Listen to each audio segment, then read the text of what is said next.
This is an interview with Chris Wojcik. Chris finished fourth at 88 kilograms at ADCC 2024, and he's currently preparing to compete at EBI 22 at welterweight. You may also know Chris from his work as the brains behind the Grappler's Diary. Hey, Chris. I think one of the main things that would be best to kind of get to know where you came into this point, because you've really sort of exploded onto the scene the last like 2 years, I would say, when you really started hitting the podium at trials and then hit that new level kind of thing. I know you were training at Serafin Jiu-Jitsu in Chicago originally. Is Yep. that where you first started as well? Yeah, so my journey was a bit non-linear. So I started with Jeff Serafin at Serafin Jiu-Jitsu in Chicago, and then I moved to the Pacific Northwest, like Oregon, for about a year. And I got my Okay. blue belt out there. And then I ended up getting my purple, I moved back. So I ended up getting my purple, brown, and black belt with Jeff. And I was doing like tons of traveling, tons of cross training. I was training with Dante Leon, those guys. I was going to California training with Keenan. And so I had like a really kind of non-linear journey. Like I was like with Jeff, and then I was traveling, and then I was with Jeff again, and then I was, teaching and kind of traveling a lot, doing seminars and stuff. And then I ended up moving to Austin about a year and a half ago. So I've been with the B team for about a year and a half. And what prompted the move to Austin then? Because I know that's been, or it looks as though it is kind of permanent. Yeah, so it'll be like we'll probably be here about a year or two more. Okay. I'd like to open a school, and I love Austin, but I wouldn't want to open the school in Austin. I'd like to probably either be in Chicago, or my girlfriend's family is from California, so we'll probably end up either there or there. Yeah. But for Austin, the move was entirely driven by just trying to get more higher level training partners. And so the thing that I ran into when I was living in Chicago was I had like Jeff is like in my opinion, I think, in my opinion, he's the most underrated coach out there. I think that in terms of, there are like lots of really good coaches in jiu-jitsu, and Yeah. more are being kind of exposed now thanks to the internet and, like different athletes kind of doing well. But the problem was I didn't have a ton of partners in Chicagoland. So I had to like drive an hour to go train wrestling with one guy, and then like drive another hour to go get the best rolls on like a Tuesday, or so it's just like my whole Yeah. life was just this like massive commute. And so I kind of was like, okay, I want to like bring, and so then I would go to like Toledo to train with Dante. I train with the Daisy Fresh guys a lot, which is like 5 hours the other way. And so I would just like Yeah. have to always be traveling to get good training in, plus trying to teach and make money and do this stuff. And so I was really having a hard time like finding partners. And so what prompted the move was literally just I need partners, um like within my, and so now it's like I live like 5 minutes from B team, and then Yeah. have like the best grapplers in the world beating me up every single day 5 minutes over there. And so that was what really prompted the move, was just getting more training partners. It was like I didn't really care about like becoming a teacher at B-Team or even like ADCC. I just wanted to like I wanted to see like how much higher a level I could reach if I was training with guys every single day who were going to like, who are just a level above me. Yeah.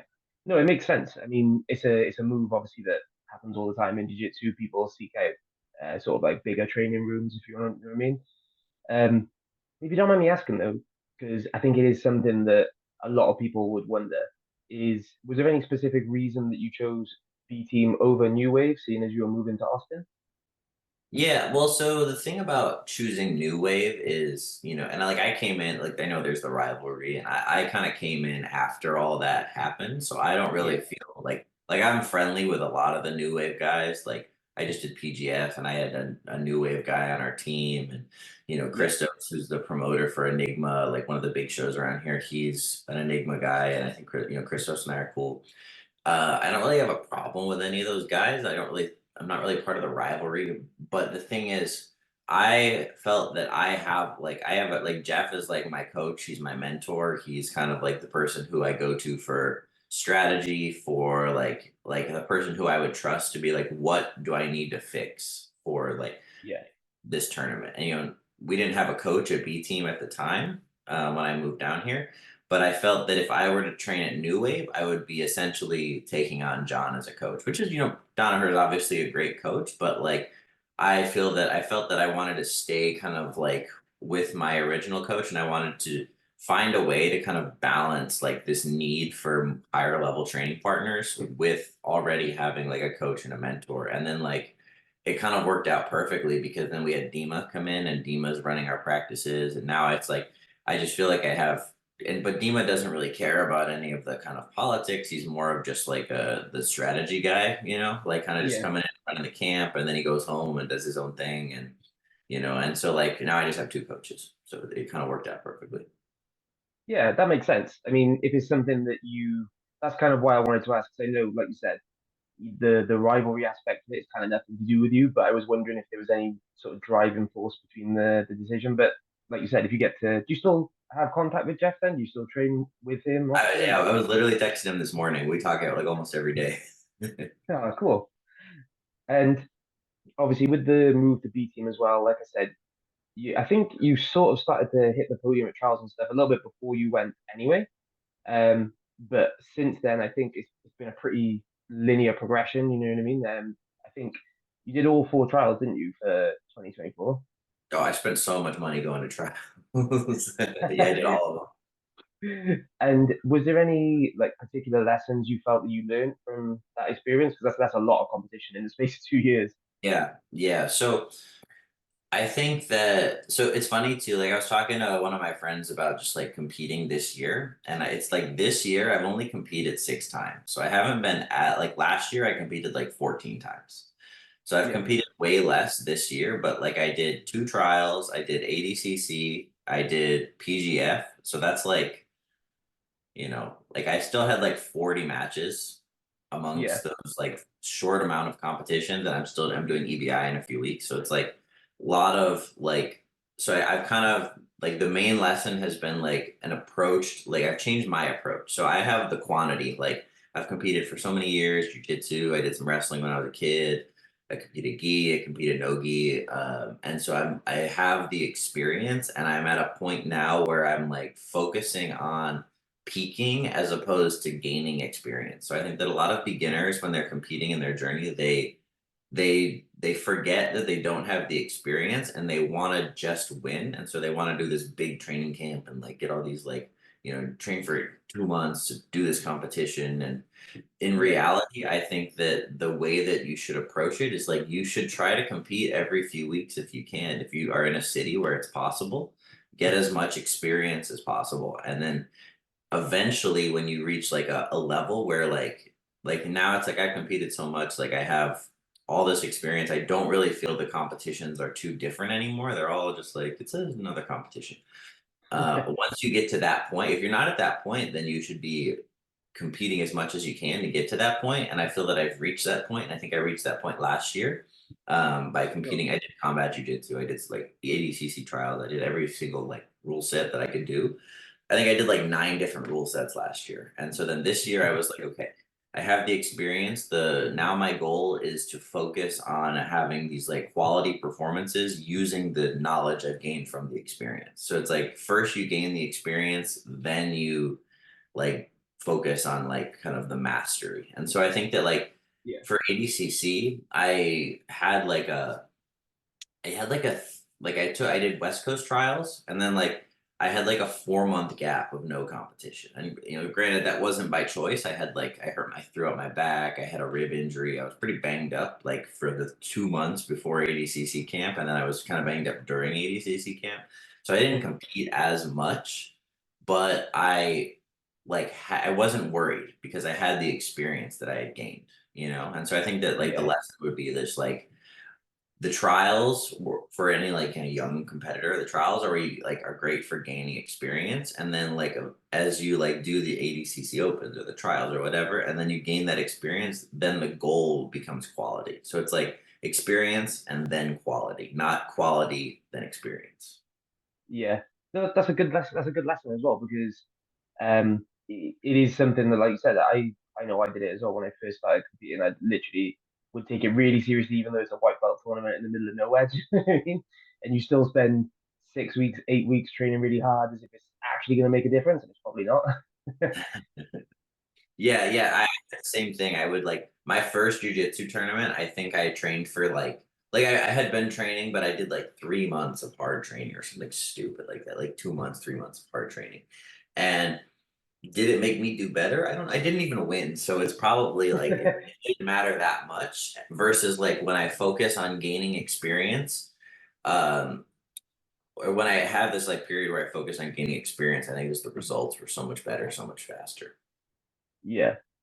And you mentioned obviously, gi as well, but it's not something that I think you've really done much since competing at this level over the last 2 years. I don't think I've seen you compete in gi at all. Is there anything that you're planning on doing moving forward? Or No, I mean like all my training is no gi right now. Like I love the gi. Like I'm like one of the like I feel like a lot of the no gi guys they hate the gi. I'm not really like that. I enjoy training in it. The rule set when you compete kind of sucks because the stalling is really easy and it's kind of incentivized and it's not as but like training in the gi like is super fun. So like I did Jeff and I did a seminar like a joint seminar in DC a while back and we his seminar was gi, mine was no gi, and I did the seminar in the gi and I was like the last person rolling in the gi because it was like hadn't done it in so long and I had like a blast but like just in terms of like professional opportunities for me all of them have been no-gi, so that's kind of what we're sticking with. But like one day, maybe when I'm in the masters division or something like that, I'll just jump in and do some gi for fun, but like not anytime soon. yeah, I think the competition opportunities are a bit more sparse as well, unless you're wanting to do IBJJF opens and then go on to do worlds and that sort of thing. Really, you're not going to get called from any gi organizations, the few and far between that they are. Whereas no gi, like you've done yourself, you've got ADCC Trials, and then you've got EBI and CJJ World. There's a bunch of different promotions, bunch of different rule sets. So it's a lot. I think it's a lot easier to get that competition experience as well.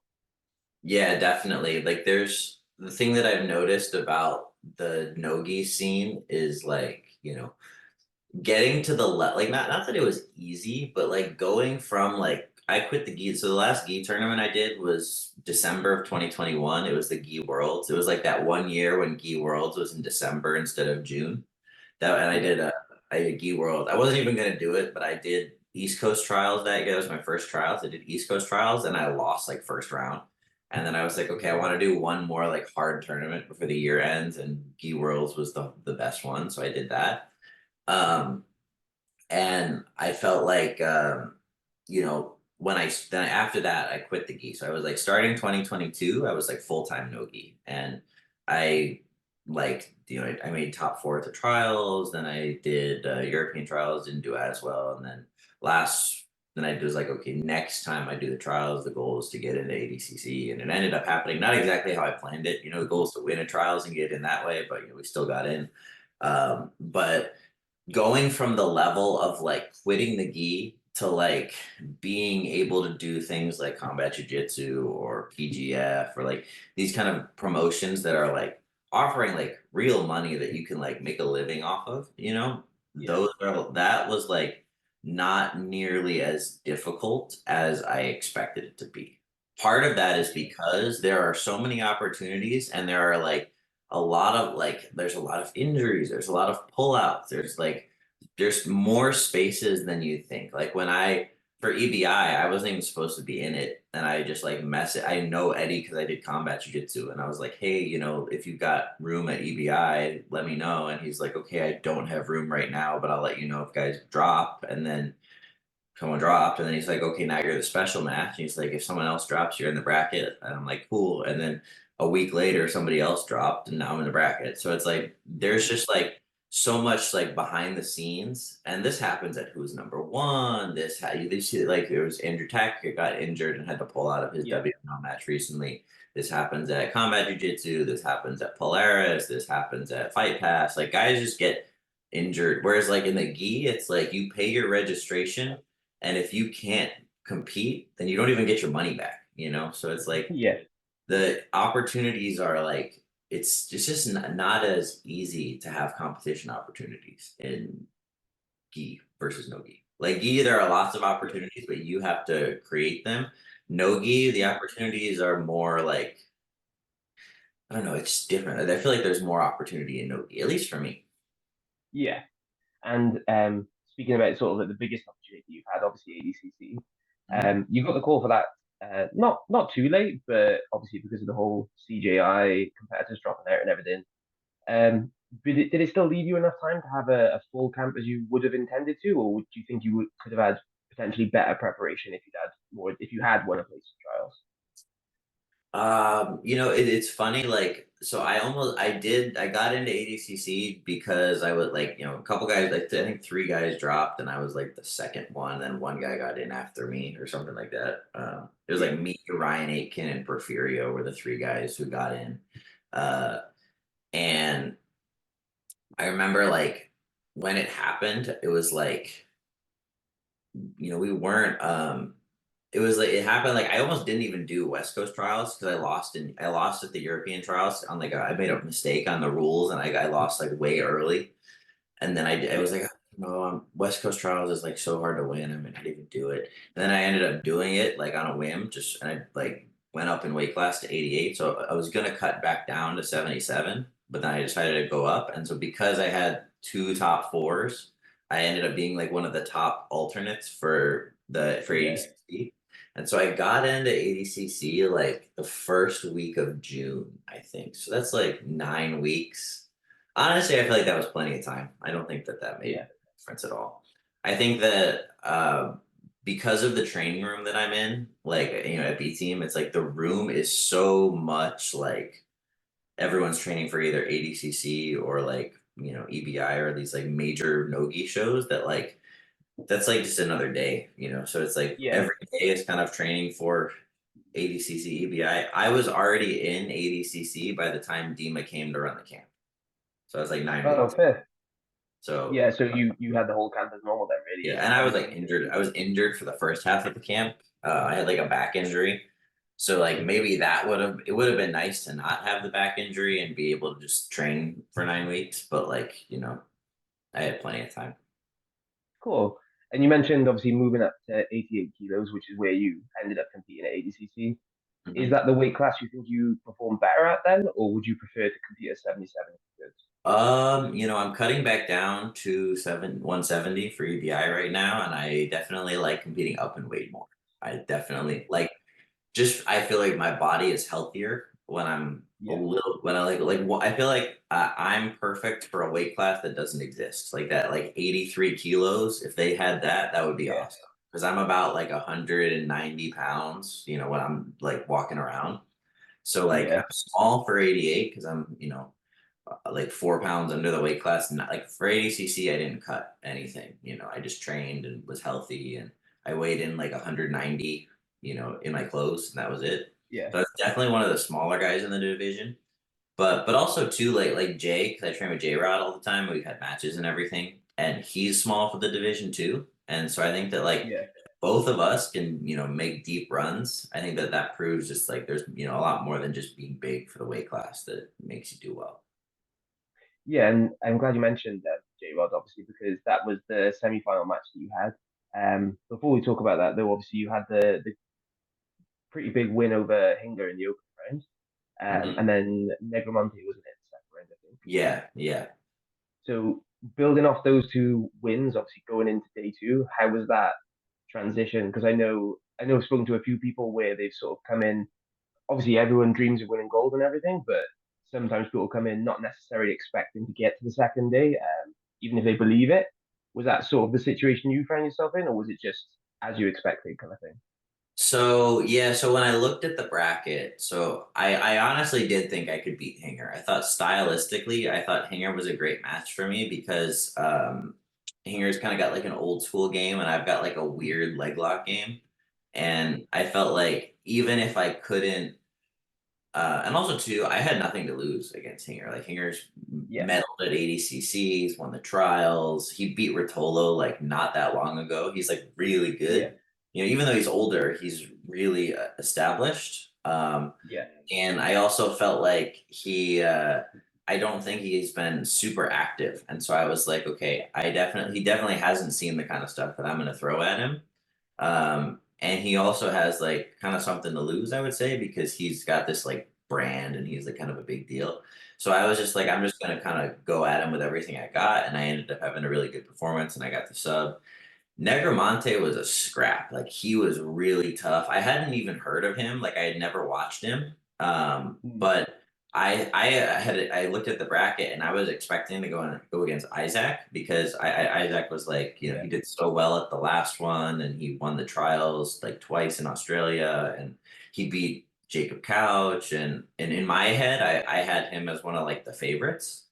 And Yeah. so when he lost to Negromonte, part of me was like, oh, I can beat Negromonte. I don't know if I could beat Isaac. And then I was like, wait, but Negromonte beat Isaac, so he must be better than him. So like maybe this is gonna be even worse. But stylistically, I think that it was a good match for me against Negromonte, and I kind of had to game the rules a little bit because I had a really hard time getting deep offense on him. So I like took a million shots, and I kind of like made myself really tired and was just really active. I had like a pretty deep calf slicer at the end.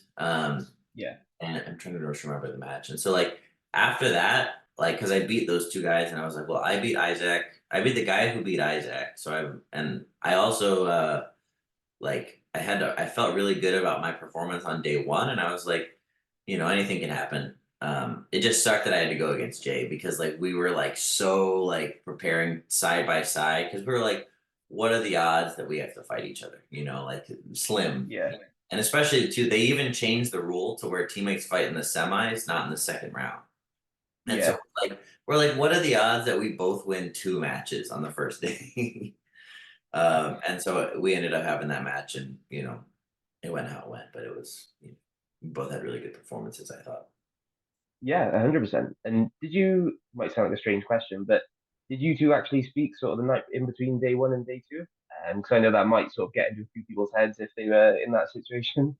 No, I mean, like Jay and I are we had a match against each other at West Coast Trials as well. So we kind of knew, Yeah. and it was like it was funny because like our first match I think was more awkward because I was like still pretty new to the gym, you know, like I hadn't even been there a year versus the second match I had been at the gym over a year. So it was like and I did the whole camp together, and like that camp was tough. You know, we like went through some stuff in that camp, and everybody was like dealing with everyone was banged up. It was like hard, you know, everyone's tired, and so like we kind of like one, we had like a few extra months of training together. Two, like we were, you know, kind of like you know, preparing side by side through that really brutal camp together. Like literally, like we did a round on Thursday, like or Tuesday or Wednesday, like the last session before everybody left for ADCC. Jay and I did like a 15-minute round, you know. So like we trained together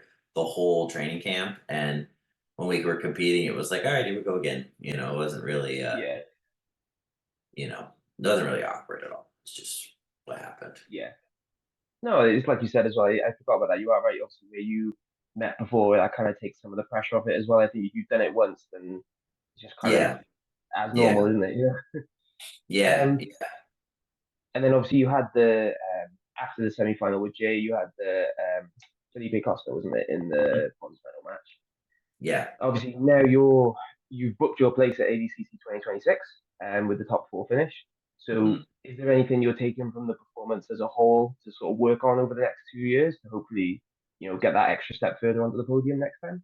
Yeah, so honestly, like that, the fact that you say that is like kind of crazy to me because I was literally like not even supposed to be there, and now I get to go Yeah. again. So it's like that alone is pretty sick. I think that the main thing that I'm gonna work on, so there's two sides, right? There's the physical, like the technical side, and then there's like the mental side. So I think physically, like things that I have to work on, I'm gonna work on the wrestling more just because it's a never ending battle. And not that my wrestling was bad at ADCC, but it wasn't my strong point, right? I think my strong point is like everyone's like, oh, your guard and your leg box and all this stuff. Yeah. And so I want to be, I think I'm well rounded, but the goal for the next ADCC is to be even more well rounded with like wrestling up, passing. I rewatched the match with Negromonte recently, and I was a little bit disappointed watching my passing. I didn't feel like it was as dangerous as it should have been. So passing, wrestling up, those kind of things are like the main technical things. physically, gonna work on, you know, staying healthy, not being injured for 2 months before the tournament happens is a big one. Yeah. And so like part of that is like after EBI, I'm gonna take like a little bit of a break and just kind of rest and like I've had this back injury since April. Like I heard it at the West Coast trials and then like Yeah. just never really had a break. And so we're gonna kind of rest up, get healthy, and then attack like next year, 2025 is all about just building experience again. So like you know, we were talking about a sentence like earlier and just now we were talking about like you build the experience to have the peak. You Yeah. don't peak to get the experience. So for 2024, I got all this experience and then I had the peak, which was ADCC. We're going to start that cycle again and it's going to have to look a little different because I won't have to do trials this time. So we'll do like hopefully more super fights. That's why I'm doing EBI back at 170. That's why I did PGF where I had 15 matches in a week. You know, just like Yeah. getting all that experience. So then when we go to ADCC the next time, I'm like a completely different grappler. And then mentally, the big thing is just I want to go into ADCC 2026 believing that I belong there instead of like trying to prove that I belong there, you know? Yeah. I think you are right in that respect as well, where I think anyone that gets an automatic invite to top four finishes, you kind of have I don't want to say expectation because I think the field, the brackets are always so tough that it's not very often that one person is a favorite as such. There's always, half of like five, six people that could easily win. But I think if you're the top four, if you're in the top four and you get invited back next year, you do have kind of you are automatically one of those sort of like top contenders, if you know what I mean.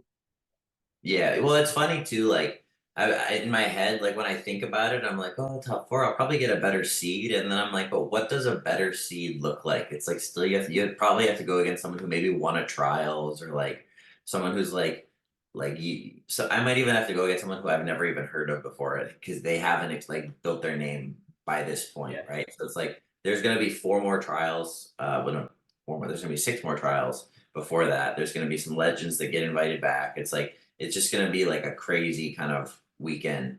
And like all these guys are like the guys who are gonna be like making their name at ADCC 2026 are like, you know, we haven't heard of them yet. And so like for me Yeah. as someone who is gonna be coming back, it's like I need to kind of just be like constantly challenging myself so that I remember what the standard is. And I have to figure out a way to do that. Uh in a like I have to challenge myself against these like top up and coming guys Yeah. without like doing, you know, the same thing that I did before. So it's like kind of like a rebirth kind of thing, you know, like the Starting all over from scratch almost. yeah, exactly. That's the thing is like the ADCC is like the Olympics, right? And then same thing like with like an Olympic athlete, like the next Olympic cycle, you have to be a completely different version of yourself, like a better Yeah. version. So that's just And what we're going to start working on starting next year. yeah. And I think it was kind of surprising to see you, not just you either, like you, Ryan Aitken, Adila, quite a few guys going into PGF literally straight after ADCC. Yeah, well, But I I did a think, quintet in between that. I'm like, I'm nuts. I was on vacation with my girlfriend, and then they were like, "Yo, you want to do this quintet?" And I was like, "Yeah, okay, sure." So like, I was competing like 5 weeks after ADCC, and then yeah, quintet was like another 4 weeks after that. So I was like really active towards the back end of the year, and then PGF was like unlike anything I'd done before. It was like so much volume. But yeah, I feel like luckily for me, like I kind of healed up a little bit from the ADCC camp until like PGF came around. And I just kind of got hit by a bus again, but like I had healed from the last time I got hit by a bus. So it was good. yeah. And I think with PGF as well, watching throughout the whole week, you were one of those guys. I think it happens at least once or twice every season that I've seen where someone sort of starts slow and then really picks up speed as the days go on. Yeah. Did you sort of like change your approach, or was it just something that you felt kind of clicked into place naturally? So there's a couple things. I think one, I had a really hard first day. I don't know. I had Davis Asari was like my easy match on the first day, you know, and Davis is like he should have been an ADCC last time, you know. Yeah, Uh, he's a monster. And then I had Ryan, I had Kyle Bame. So I had like three ADCC caliber guys from three different weight classes on day one of BGF. Day 2, I had Travis Thomas, who he's like one of those guys who I could see him being like a breakout in 2026. He was like super, super good, like really good guy, just hasn't had the like breakout moment yet. Yeah. Who else did I have? I had Dory. Dory was my easy match on day 2, and Dory the IBJJF World, like 4-time IBJJF World Champion. So like the first 2 days of PGF, I had just like, and then I had Elijah Carlton, who's like the PGF king, you know. So I had like all of these like really hard matches the first 2 days. So like on paper, it was not looking good for me, but like in my head, I was like, okay, now I can like get to work. And there was obviously like this pressure, like now I can get to work, but I have to like get subs on these guys. But I was also like, you know, it's harder to let like some of these, like a 6-minute match is short and these guys are really good. It can be really tough to get subs in such a short match against. And also too, I became more familiar with the rules kind of, and like the stalling and how it was working. So that was another big thing, I think. And also too, I'm like, when I compete, my first match normally, this wasn't the case at ADCC, but normally my first match is not the best one. So like I felt like after I got like my first day under my belt, and then I got into the next day, I felt like Friday, I felt great. You know, even though like, physically I was sore and I was tired. Friday, like I was the most locked in, I think. Like as the tournament went on, I felt better and better and more comfortable. So Yeah, I mean, it definitely shows because obviously, like I said, the first 2 days, and as you mentioned yourself, they were a bit of the harder matches. But you did really sort of come into it as the week progressed. And then I think one thing I wanted to mention to you as well, because you've got obviously EBI coming up now. Your only loss in the actual playoff at the end was obviously in EBI overtime. So have you been working on that at all now, leading up to EBI, or is it something every day, you every single day. I think that like what sucked was like, so the way that PGF works is for the EBI overtime, you have to do the back in PGF. Yeah. And Ryan is like, one, Ryan has the best back escapes. Like I've lost to Ryan in EBI overtime before. 2, he's giant compared to me. Like he's one of those guys who he does 88 for ADCC. He cuts a ton of weight. One of the guys who does 88 and I weigh 100 and I was 187 this morning, you know? So I'm like way small. Like there's probably like if he's bulking and I'm like being normal, there's like a 30-pound difference between us. So like holding the back on him is really hard. In my head, I'm like, I want to try armbar, but I can't in this rule set. So like that was I think another factor, just like that rule set part, like being big and strong, and like also obviously Ryan has great back control, back escapes. He's tapped Big Dan, you know, in EBI overtime. So like he's like the best EBI back guy. And so like that's like, and part of me is like, okay, I see that. I'm like, the guys who I go against, they can't be that good, right? They can't be as good as Ryan, who's the EBI absolute champ. So there's like a little bit of like confidence that I gained from that I'm like, this is what the best EBI guy in the world feels like. And then also too, I'm like, okay, now I need to just work on this skill every single day, because it sucks to lose an EBI overtime. You know, that's something I spoke to Ryan the other day, and he said basically that EBI overtime is just something that they do every single training session before their normal sparring. It's just EBI overtime rounds and then normal rolling, which is pretty intense. It's pretty easy to see why he's got to that level. You mentioned obviously that one more time. Sorry, the dog was barking. Oh, sorry.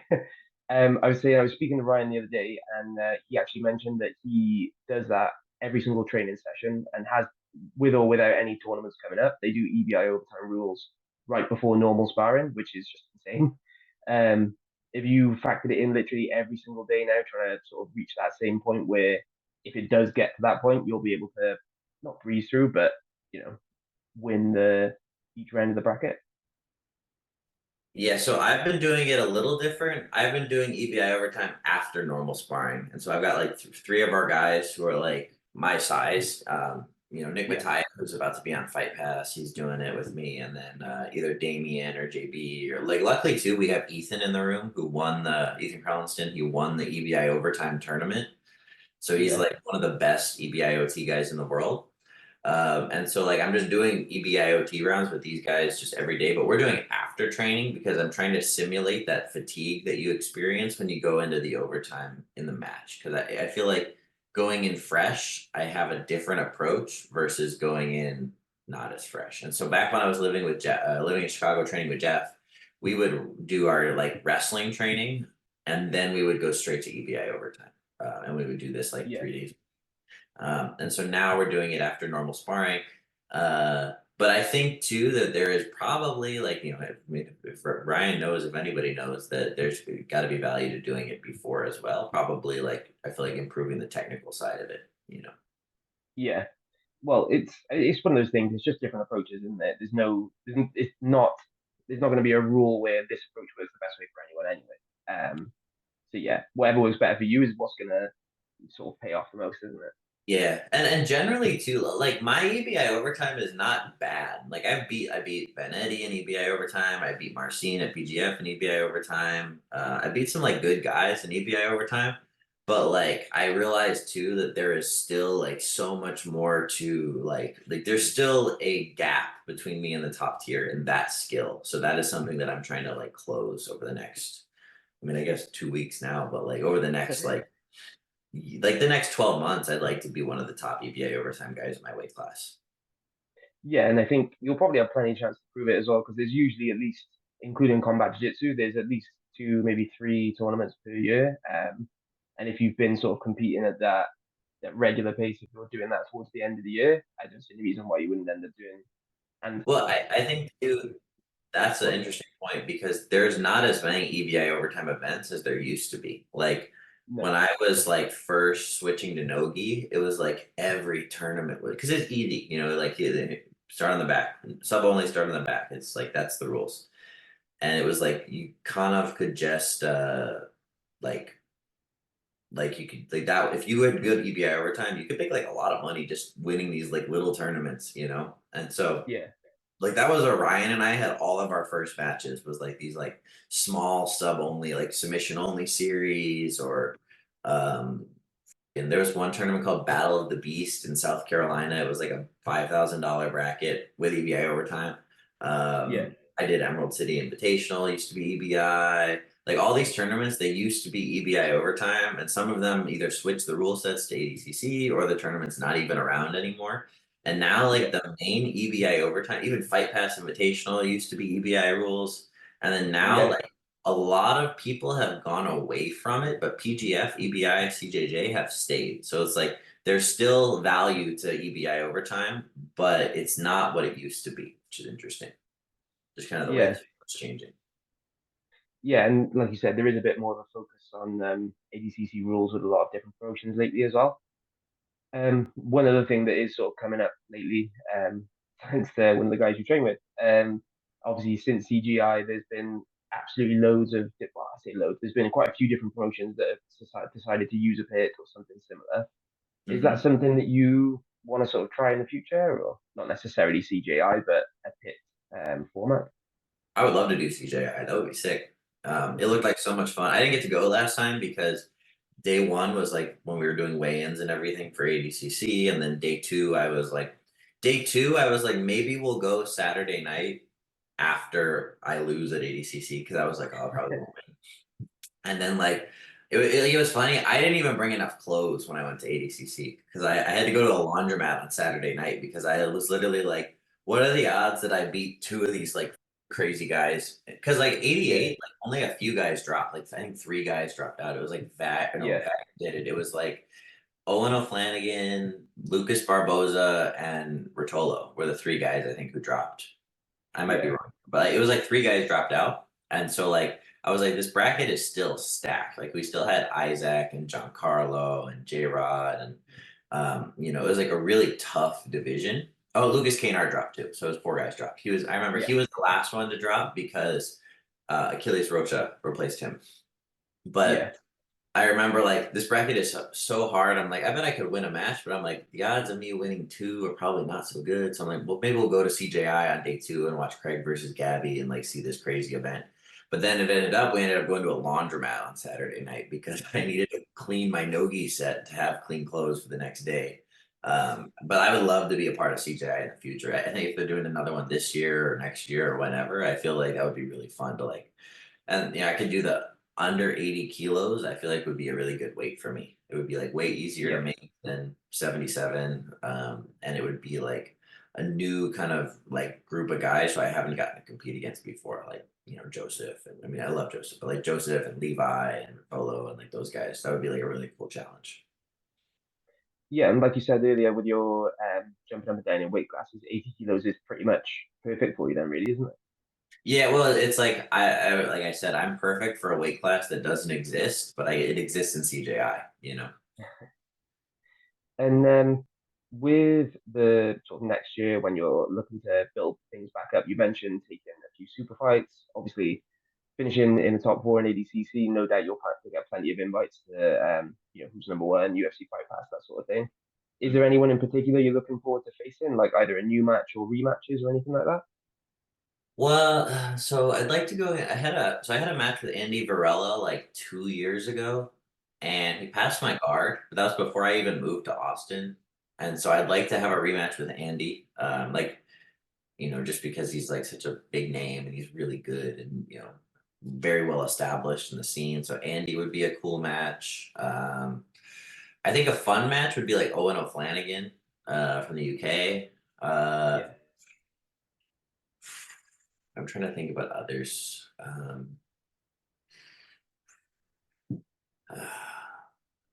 I'd like a rematch with Felipe Costa at some point. I feel like I didn't have my best performance in that match. And then like I've already been in some talks for super fights around March of next year, but like, I don't really have like too many plans for next year yet. So I'm pretty available if anybody wants to book me for a match.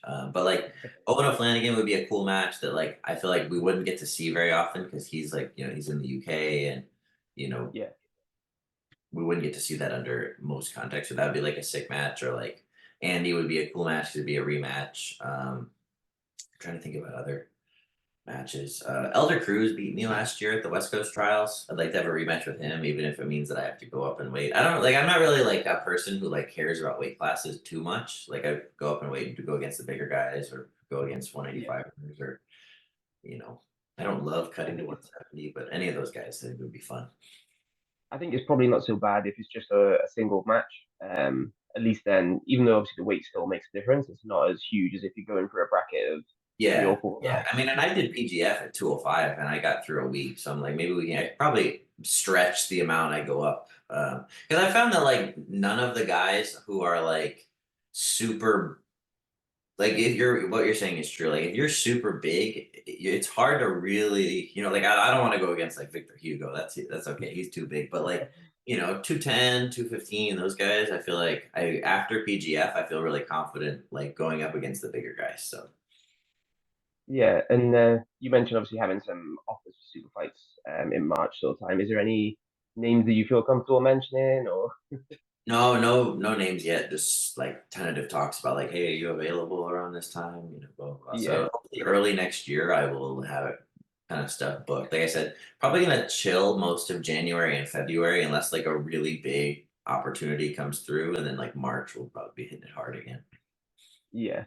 And it's funny you mentioned Flanagan and Barella as well, because and Alderton actually, they're all matches where you probably would be forced to wrestle or pass rather than being able to play guard really as much. Yeah, yeah. I think so. I've trained with Owen once, and it was like we both it was it was at London Grapple, so it was like kind of a crowded room, and we just like sat on our butt and tried to leg lock each other for 5 minutes, and it was really fun. So I'm like, maybe we could just do this for 10 minutes in front of people. Um, Yeah, and he's like really good. Like I think him, Taylor. I trained with Taylor quite a bit when he was. That would be another cool match. I trained with Taylor a little bit when he was at B-Team for the camp. Taylor Pierman. yeah, Um, and so he would be a sick match. We kind of have the same coach because we're both Redeema, but like I don't know. I don't really care about I just feel like it would be cool to just like grapple people in a different context than just the training room. That's kind of all I yeah. really care about. Like, and not really like trying to call anybody out. I'm not like I don't have beef. I have literally no beef with anybody. So it's like I just want to do matches. Yeah. That's pretty much it. Oh, actually, I have one more. I really want to Okay. rematch with Oliver Taza. Because Okay. he beat me in an ADCC rules match at a small show in Ohio, like a year and a half ago.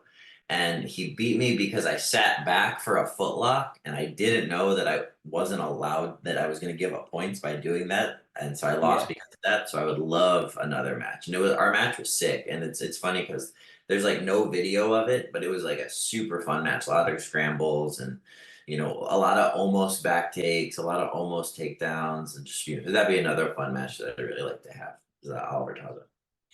Nice. As I was going to say, that's pretty much everything I really wanted to ask you. But is there anything that you want to mention, or anyone you want to shout out to, like Jeff or anything like that? So my instructional should be out by now. Wojcik the World. It's like a reverse Aoki instructional covering all different kinds of ankle locks. So if you guys want to learn leg locks, from me, I hit a ton of them at PGF. I've hit a ton of them at ADCC Trials. If you guys want to learn leg locks from me, Wojcik the World on BJJ Fanatics is now available. Other than that, I just want to give a shout out to my sponsor for the last 3 years. They started sponsoring me when I was a brown belt with bleach hair who couldn't win a tournament. And they've been with me ever since I was, finishing top 4 at ADCC. That's Martial Paradise. They're like a small brand out of Milwaukee. I've been with them for the last 3 years. Big shout out to Jeff for just being like my mentor throughout everything, throughout moving, throughout training with everybody, doing everything, competing. He cornered me at ADCC. So big shout out to Jeff, and then also just shout out to everybody at B-Team for kind of taking me in and making like that gym's been a huge part of my life the last few years. So shout out to that, and thank you for having me on this podcast. It's a good time. No worries at all, man. It's been a pleasure. It's been really cool. Well, thanks so much for your time, and take it easy. All right. Right. Cheers. Take care.